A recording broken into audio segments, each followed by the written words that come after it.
নূর kitchen 0.9 এর পক্ষ থেকে সবাইকে জানাই আন্তরিক শুভেচ্ছা। আজ আমি নিয়ে এসেছি এমন একটা রেসিপি, আলু আর ডিম দিয়ে দারুণ স্বাদের রেসিপি। একবার খেলে ভুলতেই পারবেন না। গরম গরম ভাত বা রুটির সঙ্গে খেতে একেবারে অসাধারণ লাগে। চলুন তাহলে শুরু করা যাক। প্রথমে আমি নিয়েছি দুটো সিদ্ধ করা আলু। এগুলো একটা পাত্রে গ্রেট করে নেব। সবগুলো আলু গ্রেট হয়ে গেলে এর মধ্যে দিয়ে দিলাম 3টে ডিম।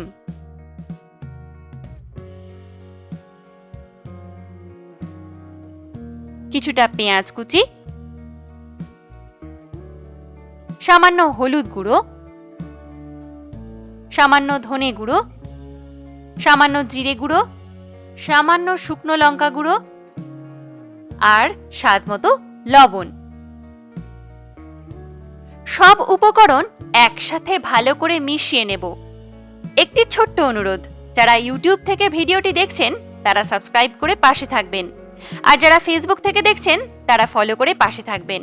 আপনাদের ভালোবাসাই আমার অনুপ্রেরণা। মিশ্রণটা একদম প্রস্তুত। এবার চুলায় একটা প্যান বসিয়ে দিলাম। দিয়ে দিলাম অল্প পরিমাণ সর্ষের তেল। তেলটা গরম হয়ে এলে ডিম আলুর মিশ্রণটা প্যানে ঢেলে দেব। চারিদিকে ভালো করে ছড়িয়ে দিলাম। 2 মিনিট ঢাকনা দিয়ে ঢেকে রান্না হতে দেব। তারপর ঢাকনা খুলে একটা থালার সাহায্যে উল্টে নেব।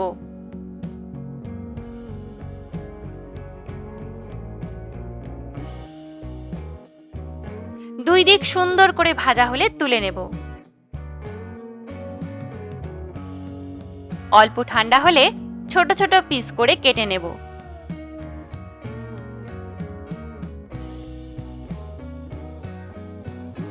সবগুলো পিস আমি কেটে নিয়েছি। এবার চুলায় একটা কড়াই বসিয়ে দিলাম। দিয়ে দিলাম পরিমাণ মতো সর্ষের তেল। তেল গরম হলে পেঁয়াজ কুচি দিয়ে একটু নেড়ে নেব।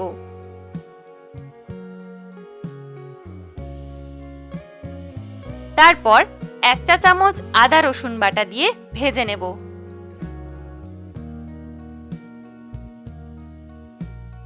ভালোভাবে ভাজা হয়ে এলে দিয়ে দিলাম টমেটো কুচি,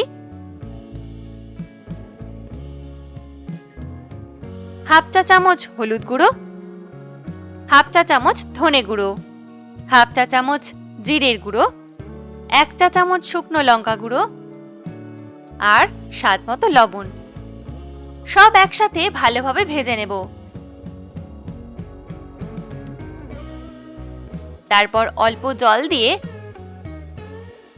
ঢাকনা দিয়ে ঢেকে মশলাটা কষিয়ে নেব।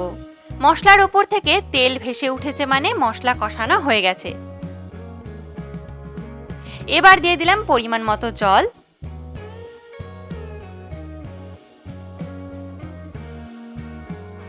জল ফুটে উঠলে এক এক করে ডিম আলুর পিসগুলো দিয়ে দেব। ঢাকনা দিয়ে ঢেকে কিছুক্ষণ রান্না করে নেব। শেষে উপরে ছড়িয়ে দিলাম কিছু ধনেপাতা কুচি। একদম হয়ে গেছে আমার আলু ডিমের মজাদার কারি। দেখতেই কেমন লোভনীয় লাগছে, তাই না?